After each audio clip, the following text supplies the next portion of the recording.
C'est l'image qu'ils ont essayé d'enterrer avant même que l'encre ne soit sèche. Imaginez la scène. 19 gouverneurs républicains debout épaule contre épaule, non pas lors d'un rassemblement, non pas lors d'une conférence de presse, mais derrière un dépôt de plainte conjoint devant un tribunal fédéral, refusant un décret exécutif direct d'un président en exercice de leur propre parti. À partir de 11 heures environ ce matin, mercredi 4 mars 2026, le Parti républicain n'est plus un parti. C'est une guerre civile. Pour la première fois dans l'histoire américaine moderne, une supermajorité de gouverneurs républicains d'État a formellement rejeté l'autorité d'une Maison-Blanche républicaine. Nous ne parlons pas d'une lettre au ton sévère. Nous ne parlons pas de grognements anonymes adressés à Politico. Nous parlons d'un acte de défi coordonné et juridiquement contraignant de la part de gouverneurs contrôlant plus de 160 millions d'Américains à travers le cœur du pays, la Sun Belt et l'Ouest montagneux. La Maison-Blanche est en chute libre. Des sources à l'intérieur de l'aile ouest ont décrit l'ambiance comme se situant quelque part entre une crise de prise d'otage et des funérailles. Le président aussi, paraît-il, entre une rage volcanique et un silence stupéfait. Son opération politique, déjà en train de perdre du personnel après les répercussions financières du Japon et l'effondrement des sondages à Memanda, n'a aucun plan de secours pour cela. On ne simule pas la mutinerie de ses propres gouverneurs. Le chef de cabinet a annulé tous les événements publics de la journée. La secrétaire de presse n'a pas été vue depuis, et le directeur des communications aurait soumis une lettre de démission à 9h15 du matin et s'est vu dire d'attendre. Dans ce rapport spécial, nous allons détailler exactement comment 19 gouverneurs républicains ont atteint leur point de rupture. Nous allons examiner le décret exécutif spécifique auquel ils résistent et l'argent qui se trouve derrière. Nous allons retracer l'architecture juridique, les accords conclus en coulisses et la désespération financière qui ont transformé la loyauté en révolte. Et nous allons répondre à la question que chaque analyste politique à Washington chuchote, mais que personne n'ose dire devant une caméra. Est-ce le début de la fin de la présidence Trump ? Accrochez-vous. La République se fracture en temps réel. Pour comprendre pourquoi 19 gouverneurs se sont réveillés ce matin et ont choisi la mutinerie, il faut remonter exactement 11 jours en arrière. Le 21 février 2026, le président Trump a signé le décret exécutif 14 291 intitulé « Loi de restauration de la souveraineté fiscale fédérale ». En apparence, cela ressemblait à une gouvernance conservatrice standard, une rationalisation des relations financières entre le gouvernement fédéral et les États. En réalité, c'était une guillotine financière visant directement la souveraineté des États. Le décret stipulait que tous les financements fédéraux pour les autoroutes, les fonds de contrepartie Medicaid, les allocations de secours de la FEMA et les subventions du département de l'Éducation seraient conditionnés à la pleine conformité avec une liste de 14 directives fédérales. Nous parlons de l'élimination des commissions d'examen environnemental au niveau des États. Nous parlons d'une coopération obligatoire avec l'application de la loi fédérale sur l'immigration au niveau des comtés, y compris le déploiement des ressources des États pour les opérations de détention fédérale. Nous parlons de la dissolution des bourses d'assurance gérées par les États créées dans le cadre de la loi sur les soins abordables, affectant 8,2 millions d'Américains inscrits. Nous parlons du transfert de l'autorité de commandement de la garde nationale des États vers le Pentagone lors de toute urgence déclarée par le gouvernement fédéral. Et nous parlons de la redirection forcée des réserves d'urgence des États vers un compte fédéral. 5 mandats, chacun étant une attaque contre la souveraineté des États. Ensemble, ils équivalent à une prise de contrôle hostile du fédéralisme américain. Voici ce que vous devez comprendre sur les mécanismes financiers. Le gouvernement fédéral envoie environ 1 200 milliards de dollars annuellement au gouvernement des États sous forme de subventions, de fonds de contrepartie et d'allocations globales. Pour la plupart des États gouvernés par des républicains, cet argent représente entre 28% et 42% de leur budget de fonctionnement totaux. Le Texas à lui seul reçoit 67 milliards de dollars par an en transferts fédéraux. La Floride reçoit 51 milliards de dollars. La Géorgie reçoit 29 milliards de dollars. L'Ohio reçoit 38 milliards de dollars. Lorsque le décret exécutif dit « Conformez-vous ou perdez le financement », ce n'est pas une suggestion. C'est une sentence de mort fiscale. Les gouverneurs ont fait le calcul. La conformité signifiait abandonner des autorités constitutionnelles fondamentales que leur législature d'État n'approuverait jamais. La non-conformité signifiait regarder leur budget s'effondrer, leurs hôpitaux fermer et leur réseau routier se détériorer en 90 jours.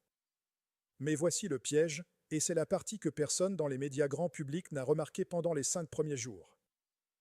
Le décret comprenait une disposition enfouie dans la section 9, sous-section C, exigeant que les États redirigent leurs fonds pour jour depuis, leurs réserves fiscales d'urgence, vers un compte de stabilisation fédéral nouvellement créé, contrôlé entièrement par le département du Trésor. Des sources à l'Association nationale des gouverneurs affirment que c'était le détonateur. Ce n'était pas du fédéralisme fiscal. C'était de la confiscation. 19 États détiennent un total combiné de 180 milliards de dollars en réserve d'urgence. La Maison-Blanche voulait chaque dollar de cette somme, et les gouverneurs, à leur crédit, ont réellement lu le document. Le premier gouverneur à rompre publiquement les rangs fut Brian Kemp de Géorgie. Le 26 février, 5 jours après la signature du décret exécutif, Kemp tint une conférence de presse à Atlanta et déclara, selon des sources présentes dans la salle, qu'il préférerait démissionner plutôt que de remettre les 7,2 milliards de dollars de réserve d'urgence de la Géorgie à un compte fédéral contrôlé par des nommés politiques. La foule de législateurs d'État derrière lui applaudit. En moins de 48 heures, Greg Abbott du Texas et Ron DeSantis de Floride l'avaient rejoint. Le 1er mars, le nombre avait atteint 12. Ce matin, 4 mars 2026, il a atteint 19. Les gouverneurs couvrent toutes les régions de l'Amérique conservatrice. Nous parlons de Kemp en Géorgie. Nous parlons d'Abbott au Texas. Nous parlons de DeSantis en Floride. Nous parlons de Jim Pillan au Nebraska, Spencer Cox en Utah, Kim Reynolds en Iowa et Tat Reeves au Mississippi. Nous parlons de Glenn Youngkin en Virginie, Mike DeWine en Ohio et Sarah Huckabee Sanders en Arkansas. Ce ne sont pas des modérés. Ce ne sont pas des never-Trumpers se cachant derrière des postes dans des groupes de réflexion. Ce sont des gouverneurs MAGA qui ont porté son eau, soutenu ses candidats, répété ses éléments de langage sur Fox News, et qui disent maintenant publiquement « Ce décret est inconstitutionnel, et nous ne nous y conformerons pas, la machine de loyauté est brisée ». Le véhicule juridique qu'ils ont choisi est dévastateur dans sa précision. Plutôt que d'ignorer simplement le décret, ce qui inviterait des poursuites fédérales et alimenterait le narratif de la Maison-Blanche sur des États sans foi ni loi, les 19 gouverneurs ont déposé une pétition conjointe pour un jugement déclaratoire et une injonction provisoire devant le tribunal de district des États-Unis pour le district nord du Texas. C'est le tribunal du juge Reed O'Connor, sans doute la juridiction fédérale la plus conservatrice du pays. La pétition avance 3 arguments. Premièrement, que le décret exécutif 14 291 viole le 10e amendement en réquisitionnant les fonctions exécutives des États. Deuxièmement, que le mécanisme de financement conditionnel constitue une coercition inconstitutionnelle en vertu de la décision de la Cour suprême dans l'affaire NFIB contre Sebelius, le même arrêt de 2012 qui a annulé le mandat d'extension Medicaid d'Obamacare. Troisièmement, que la section 9C, la saisie des fonds pour jour depuis, constitue une expropriation au titre du 5e amendement sans juste compensation. Des juristes de la Federalist Society, le vivier judiciaire de Trump lui-même, qualifieraient paraît-il la pétition d'irréfutable. Selon des communications divulguées obtenues par Reuters, au moins 4 membres seniors du conseil d'administration de la Federalist Society ont fourni des conseils informels aux équipes juridiques des gouverneurs. La propre infrastructure intellectuelle du président arme la rébellion. L'ironie est stupéfiante. Trump a passé 4 ans à construire le système judiciaire le plus conservateur d'une génération. Et ce système judiciaire est maintenant l'arme qui se retourne contre lui. Il a construit le fusil. Ils l'ont chargé. Et maintenant il le pointe sur le décret exécutif qui porte sa signature. Mais voici où les choses empirent, et c'est le lien caché dont personne ne parle. Le décret exécutif n'est pas apparu dans le vide. C'était une réponse à une crise. Le krach obligataire japonais dont nous parlons depuis des semaines s'est répercuté sur le marché américain des obligations municipales à la fin du mois de février. Plus de 340 milliards de dollars d'obligations d'État et locales ont été dégradées en une seule semaine. 14 États ont vu leur notation de crédit réduite par Moody's. Les propres coûts d'emprunt du gouvernement fédéral ont grimpé de 85 points de base. Le département du Trésor, selon des sources, cherchait désespérément des liquidités. Le décret exécutif n'était pas une question de politique. C'était une question d'argent. La Maison-Blanche avait besoin des 180 milliards de dollars de fonds pour jour depuis des États pour boucher un trou dans le bilan fédéral créé par la contagion japonaise. Les gouverneurs ont compris cela. Ils ont vu la loi de restauration de la souveraineté fiscale fédérale pour ce qu'elle était, un raid sur leur trésorerie déguisée en mandat de conformité, et ils se sont révoltés. Parlons maintenant de ce qui se passe à l'intérieur de la Maison-Blanche en ce moment, car la dimension psychologique de cette crise est aussi importante que la dimension juridique. Des sources proches du président décrivent un homme qui vit quelque chose qu'il n'a jamais vécu dans sa carrière politique, une trahison massive de la part de ses propres loyalistes. Trump, selon 3 responsables distincts de la Maison-Blanche s'exprimant sous couvert d'anonymat, a pris cela personnellement d'une manière qui transcende le désaccord politique. Il aurait dit à son chef de cabinet à 7 heures du matin ce matin que les gouverneurs avaient commis une trahison, pas une déloyauté politique. Une trahison. Il a exigé que le département de justice ouvre des enquêtes sur les 19 gouverneurs. Il a évoqué l'idée de retirer la protection du secret service à DeSantis, qui en bénéficie toujours en tant qu'ancien candidat à la présidence. Il a suggéré que la FEMA refuse l'aide aux sinistrés dans tout État dont le gouverneur a signé la pétition. Des sources indiquent que le conseiller juridique de la Maison-Blanche a passé 45 minutes à expliquer pourquoi aucune de ces actions n'était juridiquement viable. Le président aurait répondu en licenciant sur le champ 2 membres seniors du personnel juridique. Il a ensuite appelé le procureur général à 7h40 du matin et a exigé que les procureurs fédéraux convoquent des grands jurys dans les 19 États. Le procureur général aurait gardé le silence sur la ligne pendant 15 secondes avant de dire qu'il examinerait la question. Ce silence, selon une source présente dans la pièce, était le son d'un homme en train de calculer si sa carrière valait son intégrité. À 10 heures du matin, 3 autres collaborateurs de l'aile ouest avaient discrètement mis à jour leur profil LinkedIn. Les rats ne quittent pas un navire en train de couler. Ils quittent un navire dont le capitaine est en train de percer des trous dans la coque. Voici l'architecture psychologique d'un dirigeant acculé. Quand un homme qui se définit par la domination et la loyauté fait face à une défection organisée, la réponse n'est pas stratégique. Elle est primaire. Trump ne calcule pas son prochain mouvement. Il réagit impulsivement. Il rapetisse. Chaque heure qu'il passe à tempêter contre les gouverneurs est une heure qu'il ne consacre pas à gérer les retombées japonaises, l'effondrement du marché obligataire ou les 340 milliards de dollars de dette municipale dégradée menaçant une contagion fiscale à part entière. La présidence est paralysée par l'ego. Les codes nucléaires sont entre les mains d'un homme qui ne peut pas distinguer un défi politique d'une attaque personnelle. C'est la définition d'un dirigeant compromis, et le monde regarde. Projetons le scénario vers l'avant. Que se passe-t-il si les gouverneurs gagnent devant les tribunaux? Le juge O'Connor pourrait émettre une ordonnance de restriction temporaire en quelques jours, peut-être en quelques heures. S'il bloque le décret exécutif, la Maison-Blanche fera appel auprès du 5e circuit. Mais voici le problème. Le 5e circuit est composé de juges qui sont des alliés idéologiques des gouverneurs même qui déposent la plainte. Ce sont des juges de la Federalist Society qui croient en la souveraineté des États comme une question de théologie constitutionnelle. La probabilité que le 5e circuit annule une décision de tribunal inférieur protégeant l'autonomie fiscale des États contre les abus fédéraux est proche de 0. Et si la Cour suprême prend l'affaire, elle fait face au même dilemme impossible que nous avons vu auparavant. Statuer en faveur du président et vous déchiqueter le 10e amendement, le principe fondateur de la jurisprudence conservatrice. Statuer contre lui et vous validez la plus grande révolte intrapartisane depuis la guerre civile. Il n'y a aucune issue favorable pour la Maison-Blanche. Chaque voie juridique mène à l'humiliation.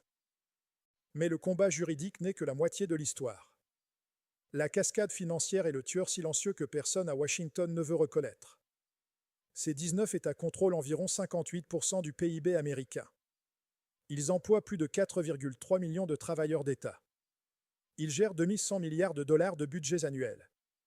Si le gouvernement fédéral retient effectivement les financements à titre de punition, les conséquences économiques sont catastrophiques. Les hôpitaux ruraux du Texas perdent les remboursements Medicaid du jour au lendemain. Les autoroutes interétatiques en Floride cessent d'être réparées. Les districts scolaires en Géorgie mettent en congé forcé 12 000 enseignants. La FEMA cesse de traiter les demandes d'aide aux sinistrés au Mississippi, un État frappé par des ouragans chaque année. Les victimes collatérales sont partout. L'infirmière dans un service d'urgence de Houston qui n'est pas payée. L'équipe de construction sur l'île 95 qui est renvoyée chez elle. L'enseignant spécialisé à Savannah qui reçoit un avis de congé forcé. Ce n'est pas du théâtre washingtonien. C'est l'économie réelle qui saigne. Les choses empirent encore. Les marchés obligataires regardent. Les traders d'obligations municipales, les personnes qui financent les opérations des États en achetant de la dette publique, réévaluent le risque en temps réel. Si le gouvernement fédéral réduit les transferts vers 19 États, les notations de crédit de ces États s'effondrent. Les rendements obligataires s'envolent. Le coût de l'emprunt pour les écoles, Les hôpitaux et les stations d'épuration des eaux crèvent le plafond. La dégradation de 340 milliards de dollars de la semaine dernière devient une dégradation de 700 milliards. Le marché des obligations municipales, un marché de 4 000 milliards de dollars qui finance tout, des casernes de pompiers au système d'égouts, entre en chute libre. C'est le lien caché dont personne ne parle. La révolte des gouverneurs n'est pas seulement une histoire politique. C'est un événement de contagion financière. La crise politique et la crise fiscale s'alimentent mutuellement dans une spirale mortelle que personne à Washington ne sait comment arrêter. Parlons de la façon dont cela divise la base républicaine, car les lignes de fracture sont déjà visibles et elles s'élargissent d'heure en heure. Le noyau MAGA, les 30% de l'électorat qui suivrait Trump dans un bâtiment en flammes, voient cela comme une trahison. Ils voient les gouverneurs comme l'État profond portant des cravates rouges. Les réseaux sociaux sont inondés d'appels à primaire contre chaque gouverneur rebelle. Des emails de collecte de fonds de la campagne Trump sont partis en moins de 2 heures avec pour objet « Ils nous ont poignardés dans le dos ». Les dons auraient grimpé à 8,4 millions de dollars dans les 4 premières heures. Mais voici l'autre côté. Les républicains de banlieue, les électeurs romney-alais, les gens qui se soucient des impôts fonciers, du financement des écoles et des autoroutes fonctionnelles. Ils se rangent du côté des gouverneurs. Un sondage effectué ce matin par l'équipe interne de l'Association des gouverneurs républicains montre que 61% des électeurs républicains dans les 19 États concernés soutiennent la décision de leur gouverneur de résister.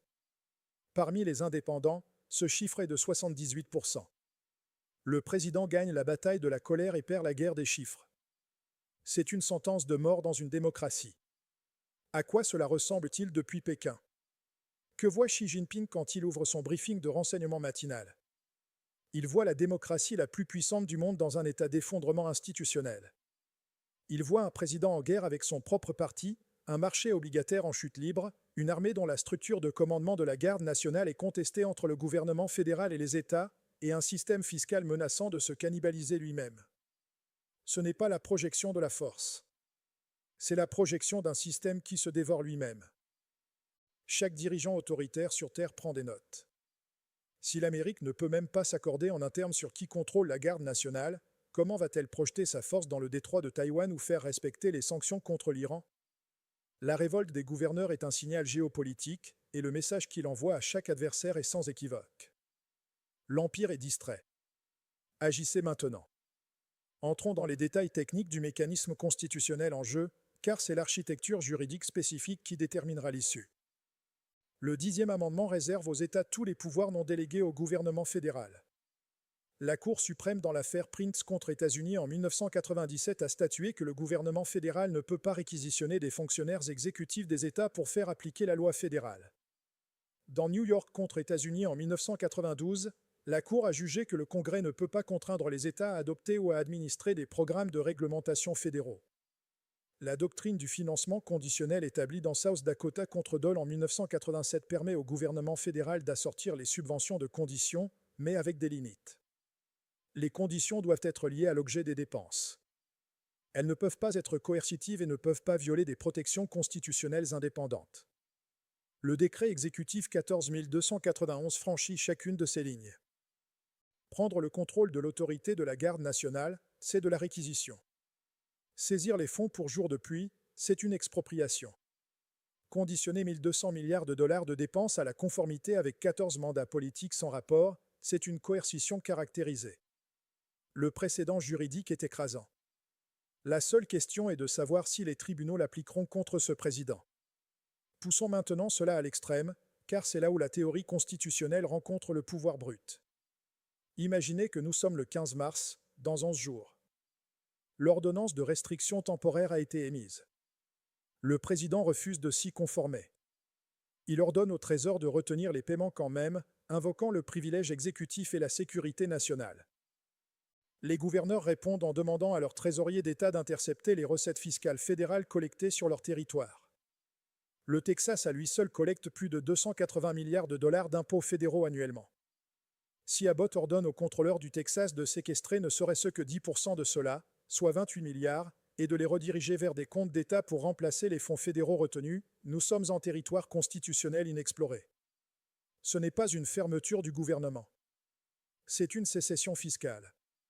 Cela ne s'est pas produit depuis 1861. Et selon des sources familières avec les conversations, la machinerie pour cela est déjà discrètement discutée dans au moins 3 résidences de gouverneurs. Voici le scénario du pire cas qui empêche les constitutionnalistes de dormir la nuit. Le président déclare une urgence nationale, citant la crise fiscale et la révolte des gouverneurs comme une menace pour la stabilité nationale. En vertu de la loi sur les urgences nationales, il revendique le pouvoir de fédéraliser la garde nationale dans les 50 États, ce qui contredit la disposition même que les gouverneurs combattent. Il ordonne aux marshals fédéraux d'entrer dans les bâtiments des capitales d'État et d'appliquer le décret exécutif directement. Les gouverneurs demandent à leur police d'État de bloquer les agents fédéraux. Des agents fédéraux armés d'un côté, des troopers d'État armés de l'autre, les deux revendiquant l'autorité constitutionnelle, les deux refusant de céder. Le 25e amendement commence à être murmuré dans les couloirs du Congrès. Les membres du cabinet consultent des avocats privés. Les chefs d'état-major interarmés publient une déclaration indiquant que l'armée n'interviendra pas dans un différend politique intérieur. Le gouvernement des États-Unis se fracture le long des frontières des États, non pas à cause de l'esclavage, non pas à cause des droits civiques, mais à cause d'une querelle budgétaire qu'un président acculé a transformée en apocalypse constitutionnelle. C'est exactement ce que les fondateurs craignaient. Madison a écrit dans le Fédéraliste numéro 51 que la structure du gouvernement doit fournir les freins et contrepoids appropriés entre les grands départements. Il envisageait l'ambition contrecarrant l'ambition. Mais il a également mis en garde contre la concentration de tous les pouvoirs, législatifs, exécutifs et judiciaires, dans les mêmes mains, qu'il appelait la définition même de la tyrannie. La révolte des gouverneurs est le système de Madison fonctionnant exactement comme prévu. Les exécutifs des États contrôlent un exécutif fédéral qui a outrepassé ses pouvoirs. Le 10e amendement est vivant. Le fédéralisme respire. Mais le système ne fonctionne que si la personne contrôlée accepte le contrôle. S'il ne le fait pas, s'il considère la structure constitutionnelle comme une insulte personnelle plutôt que comme une sauvegarde structurelle, alors le mécanisme se brise, et la rupture de ce mécanisme est la fin de l'expérience. 250 ans d'autogouvernance mis à l'épreuve non pas par une invasion étrangère ou une catastrophe naturelle, mais par la question de savoir si l'ego d'un seul homme peut supplanter l'architecture de la République. À l'approche du matin de jeudi, guettez 3 choses. Guettez la décision du juge O'Connor, qui pourrait tomber dans les 24 à 48 heures. Une ordonnance de restriction temporaire bloquant le décret exécutif plongera la Maison-Blanche dans un tourbillon et encouragera d'autres gouverneurs à rejoindre la révolte, poussant potentiellement le nombre au-delà de 20. Surveiller le marché des obligations municipales à l'ouverture demain matin. Si les rendements des obligations d'État dépassent 6%, la contagion financière s'accélère et le marché municipal de 4 000 milliards de dollars entre en territoire de crise, menaçant les comptes de retraite et les fonds de pension de millions d'Américains qui n'ont aucune idée que leur 401K est lié à la révolte des gouverneurs. Et surveiller Truth Social et le bureau des communications de la Maison-Blanche pour tout signe d'escalade. Car si le président annonce une urgence nationale ou tente de fédéraliser la garde nationale sans autorisation du Congrès, nous franchissons une ligne dont il n'y a pas de retour facile. Les gouverneurs ont tracé leur ligne. Les tribunaux sont sur le point de rendre leur verdict. Les marchés intègrent le chaos dans leurs prix. Et un président qui n'a jamais dans sa vie accepté le mot non est sur le point de l'entendre de la part de 19 membres de son propre parti, soutenus par des juges fédéraux, le droit constitutionnel et la réalité fiscale d'une nation qui ne peut pas se permettre une autre blessure auto-infligée. La révolte que Washington n'avait jamais vue venir est là. Les murs du parti se fissurent de l'intérieur. Les fondations de la République tremblent. Et cette fois, le siège ne vient pas de l'opposition. Il vient des gens qui ont construit la forteresse en premier lieu. Abonnez-vous. Restez proches. L'histoire de la République américaine est en train d'être réécrite cette semaine. Et les 48 prochaines heures détermineront si la Constitution tient ou si les fissures deviennent des canyons. Les gouverneurs tiennent bon. La question est de savoir si la République peut tenir avec eux.